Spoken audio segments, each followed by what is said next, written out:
केंद्र की मोदी सरकार के तीसरे कार्यकाल का पहला पूर्ण बजट संसद में पेश हो गया है। केंद्रीय वित्त मंत्री निर्मला सीतारमण ने इनकम टैक्स को लेकर मिडिल क्लास को बड़ी राहत भी दी है। वित्त मंत्री ने बताया कि 12 लाख तक की इनकम पर कोई टैक्स नहीं देना होगा। नए रिजीम के तहत इसकी छूट दी जाएगी। इधर 2025 का आम बजट संसद में पेश हो गया। देश की जनता की अलग अलग राय सामने आने लगी।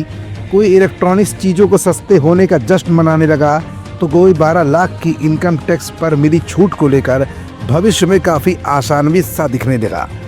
ऐसे में उत्तर प्रदेश की राजनीति में इस बजट का असर ना हो और प्रतिक्रियाएं सामने न आए, ये भला कैसे हो सकता था। उत्तर प्रदेश के उप मुख्यमंत्री ब्रजेश पाठक ने इस आम बजट पर अपनी प्रतिक्रिया देते हुए कहा कि ये बजट विकसित भारत के सपने को साकार करने में सहायक बनेगा। इधर उत्तर प्रदेश के डिप्टी सीएम ब्रजेश पाठक अपनी सरकार के बजट की तारीफ कर रहे थे। उधर इसी उत्तर प्रदेश में 5 फरवरी को चुनाव भी होना है, वो शायद ये भूल गए थे।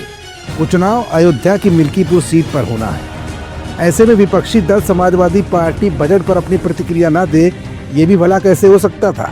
अखिलेश यादव ने इस बजट पर क्या निशाना साधा है और अखिलेश के इस बयान पर क्या है मायावती का रुझान, और अखिलेश और माया को ये बजट क्यों नहीं पसंद आया।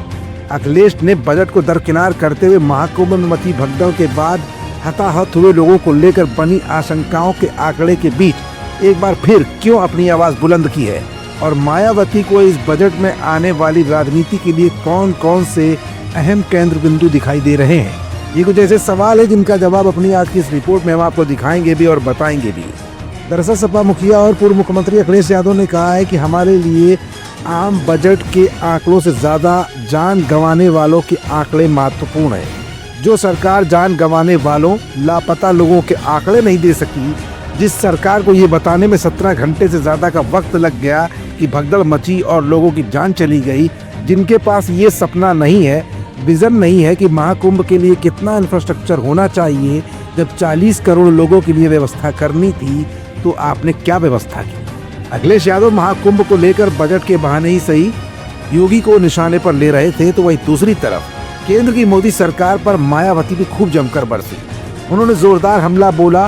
पूर्व मुख्यमंत्री और बसपा सुप्रीमो मायावती ने अपने सोशल मीडिया अकाउंट एक्स पर पोस्ट करते हुए लिखा कि देश में महंगाई, गरीबी, बेरोजगारी की जबरदस्त मार के साथ ही सड़क, पानी, शिक्षा, सुख शांति आदि की जरूरी बुनियादी सुविधाओं के अभाव के कारण लगभग 140 करोड़ की भारी जनसंख्या वाले भारत में लोगों का जनजीवन काफी त्रस्त है, जिसका केंद्रीय बजट के माध्यम से भी निवारण होना जरूरी।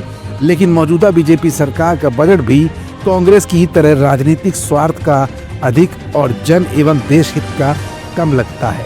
फिलहाल जहां एक तरफ बजट में तमाम संशोधनों के बाद केंद्र सरकार अपनी पीठ थपथपाते हुए नजर आ रही है और निर्मला सीतारमण आम जनता की सुख सुविधाओं में बढ़ोतरी की बात कहकर सुर्खियां बटोर रही हैं, तो वहीं उत्तर प्रदेश की राजनीति में अखिलेश और माया का बयान कहीं न कहीं 5 फरवरी को होने वाले विधानसभा उपचुनाव को लेकर भी काफी अहम माना जा सकता है। फिलहाल आम जनता को इस बजट का क्या फायदा आने वाले समय में मिलता है और उसका क्या फीडबैक जनता की तरफ से 2027 के विधानसभा चुनाव और 2029 में होने वाले लोकसभा चुनाव के लिए किस तरह से जनता का फीडबैक आता है, ये भी देखने वाली बात होगी।